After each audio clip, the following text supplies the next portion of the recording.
नमस्कार, मैं उदय प्रताप सिंह। आप जुड़ रहे हैं हमारे संग इंडिया न्यूज और न्यूज एक्स पर। लगातार हमारी नजर उत्तर प्रदेश विधानसभा चुनाव पे बनी हुई है। हमारे संग जुड़ रहे हैं एक ऐसे मेहमान जो एक बेहद अहम भूमिका निभा रहे हैं इस चुनाव में। राष्ट्रीय लोकदल के राष्ट्रीय अध्यक्ष चौधरी जयंत सिंह जी। जयंत जी, बहुत बहुत स्वागत है आपका इंडिया न्यूज और न्यूज एक्स पर।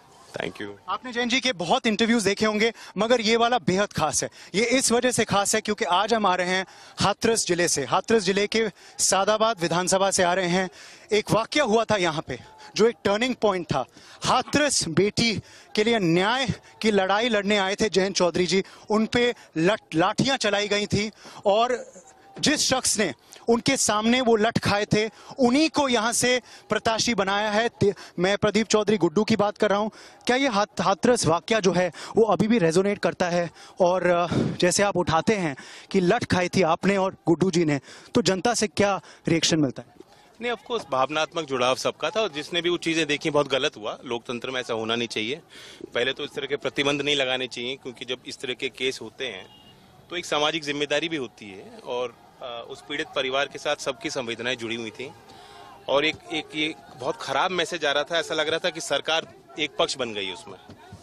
तो अभी भी उस परिवार को न्याय की लड़ाई वो लड़ रहे हैं। सरकार ने जो उस परिवार से वादे किए थे वो अभी तक पूरे नहीं हुए।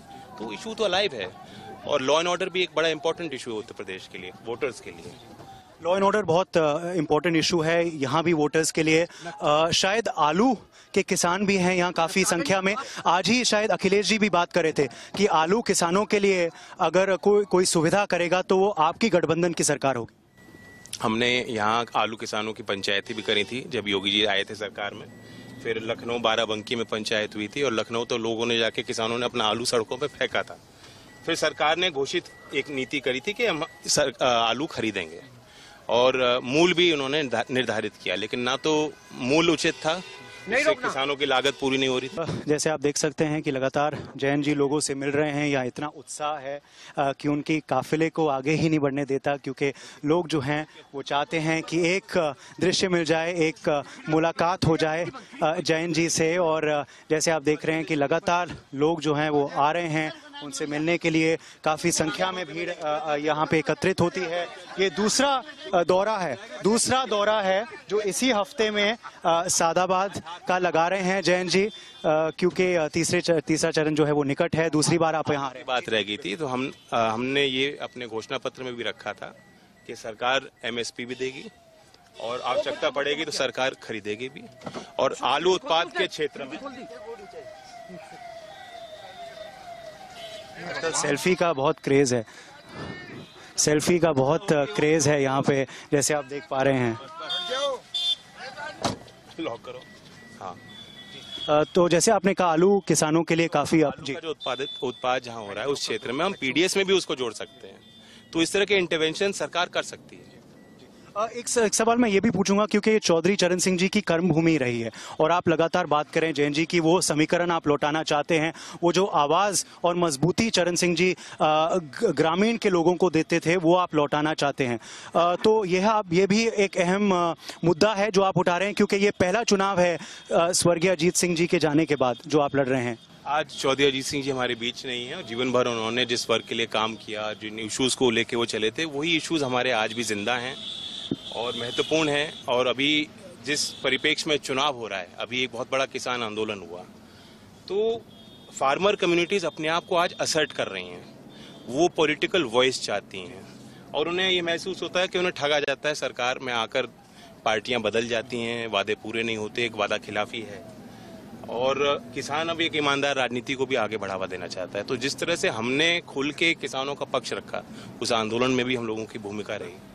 तो ये विश्वास लोग कर रहे हैं कि अगर RLD को हम ताकत देंगे तो किसानी के सवाल पे वो गंभीर होंगे। बीजेपी कहती है कि हम किसानों के लिए हमसे ज्यादा किसी ने नहीं किया और वो ये कहना चाहती है क्योंकि उन्होंने वो बिल जो है वो वापस ले लिए तो ये मुद्दा जो है वो खत्म हो जाना चाहिए।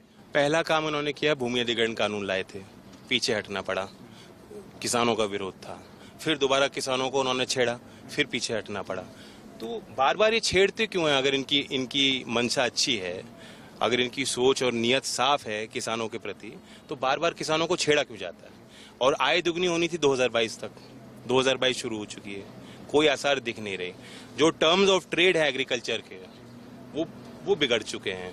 आप मंडी में आप देखेंगे एमएसपी कुछ है, भाव उसका आधा भी किसानों को नहीं मिल रहा। जितना हम लोग एक्सपोर्ट करते थे वो एक्सपोर्ट की पोटेंशियल भी हमने मीट नहीं किया। बागवानी में हो या आपके आलू में भी, हम जिस क्षेत्र में हैं आपको पता होना चाहिए कि जब मोदी जी आए उन्होंने आलू के निर्यात पे प्रतिबंध लगाने शुरू कर दिए।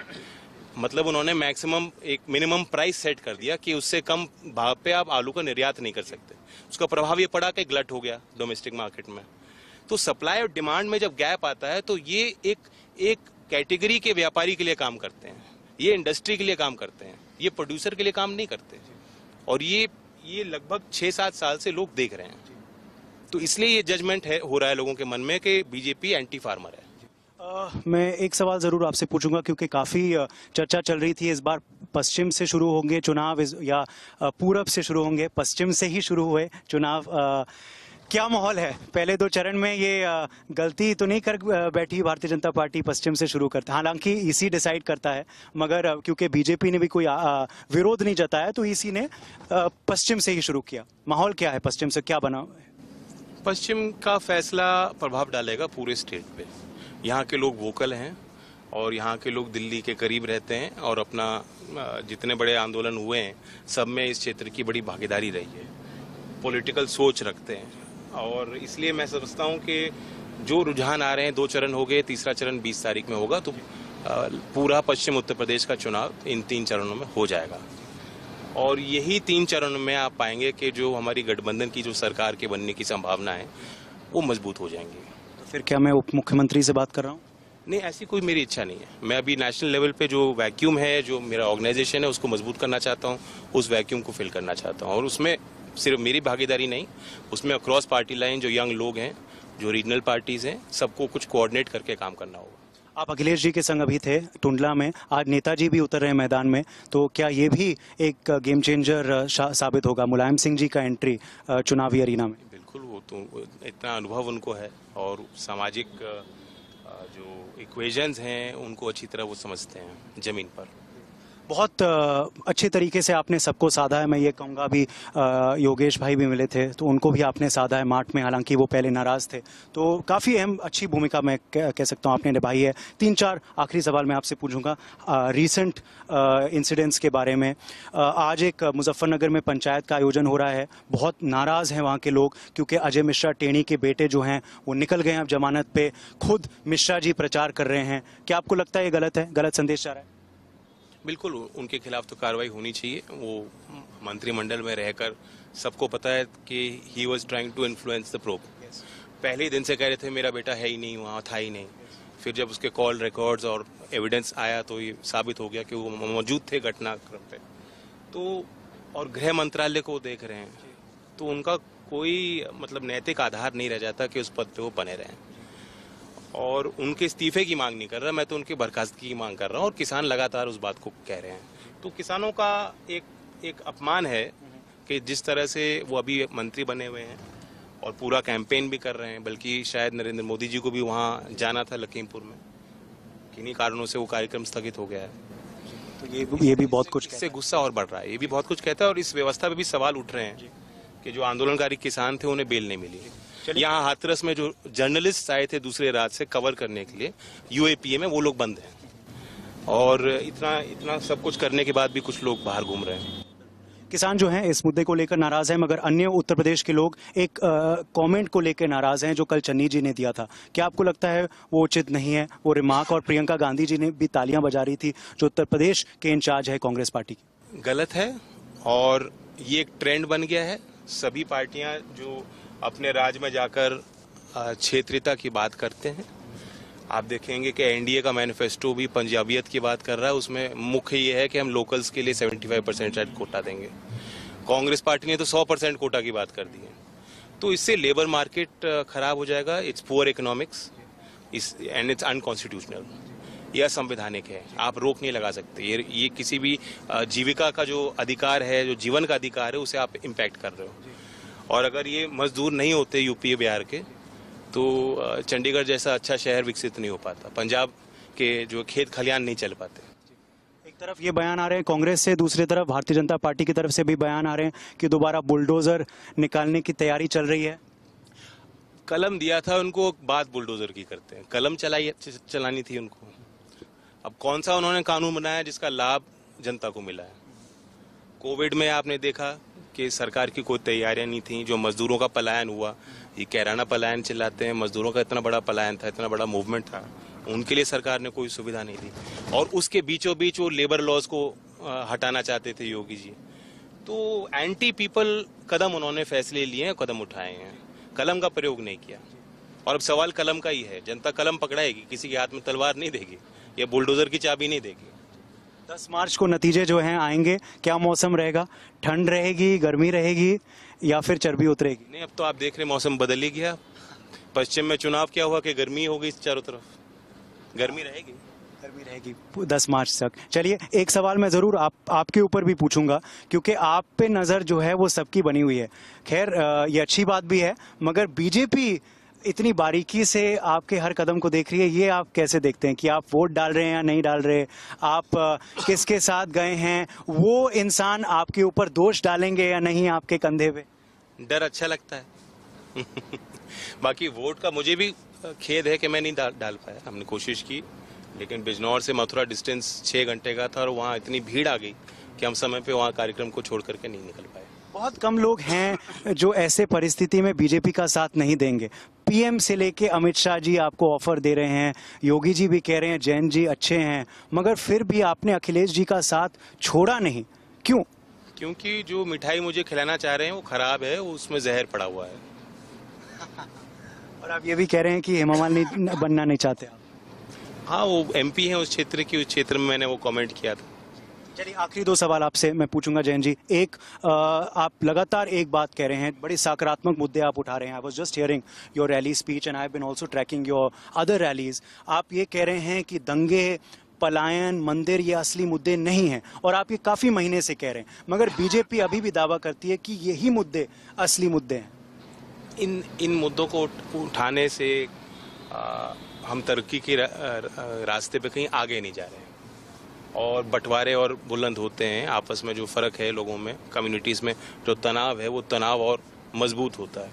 और शासक की पहली जिम्मेदारी होती है कि उसका परिवार जो है, जो उसके लोग हैं जिसके लिए वो जिम्मेदार है, उनका वेल बीइंग बना रहे, आपस में कोई तनाव ना हो। और ये अजीब स्थिति है कि खुद ही शासक चाह रहे हैं कि दंगा का माहौल बन जाए। उनकी ज़ुबान से दंगा दंगा दंगा होता है, हम तो दंगे की जिक्र भी नहीं करते हम लोग। आप बड़े गर्व से कहते, मूल समस्या है अनएम्प्लॉयमेंट, जो इकोनॉमिक डिस्ट्रेस है, जो एक आर्थिक तंगी हर घर उसमें जो है दबाव में है, और डायरेक्ट रिलीफ लोग चाहते हैं। और ये दिलाने का काम आपकी गठबंधन की सरकार करेगी। और बड़े गर्व से आप कहते हैं, और अखिलेश जी भी कहते हैं। अभी हाल ही में मैं रथ पे सवार था रामपुर में, तो अखिलेश जी बड़े दावे से कह रहे थे और गर्व से कह रहे थे कि हाँ, हम परिवार वाले हैं, क्योंकि परिवार वाले ही दर्द समझते हैं। और यही बात आपने भी बोली अभी कुछ ही क्षणों पहले।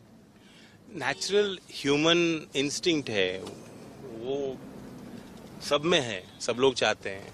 अब ये जो कहते हैं वंशवाद, वंशवाद क्या है? सब लोग चाहते हैं कि भाई अगली पीढ़ी मजबूत हो।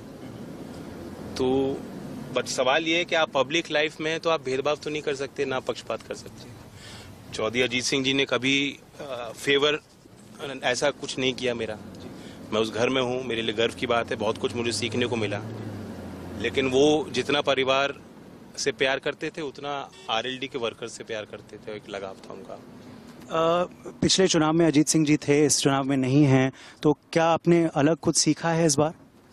करने की कोशिश की है, नई चीज़ करने की कोशिश की है। बाकी उनकी छाप मेरे हर फैसलों में रहेगी।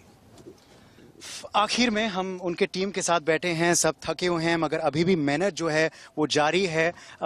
शिद्दत से काम किया जा रहा है, थक नहीं रहे। 2 चुनाव निपट गए हैं, जैसे सबको आप मिल रहे हैं, सबको ग्रीट करें, कोई थका नहीं है, डटे रहे हैं सब। जितनी देर चलते रहो थकान नहीं महसूस होती, जब रुकोगे तब पता लगेगा। और आगे भी आप संघर्ष करते रहेंगे, लगातार प्रचार करेंगे पश्चिम के भी अलावा? बहुत बड़ा स्टेट है, बहुत बड़ा इंपॉर्टेंट इलेक्शन है, और राष्ट्र की राजनीति में एक बहुत बड़ा फैसला उत्तर प्रदेश के लोग लेने वाले हैं। तो इस वक्त हमें जनता के बीच जाना है और उनके बीच रहना है। चलिए, हमारी शुभकामनाएं आप सबके साथ। बहुत बहुत शुक्रिया हमारे संग जुड़ने के लिए। कैमरा पर्सन जैना के संग Uday Pratap Singh, for India news and news X, Hathras से।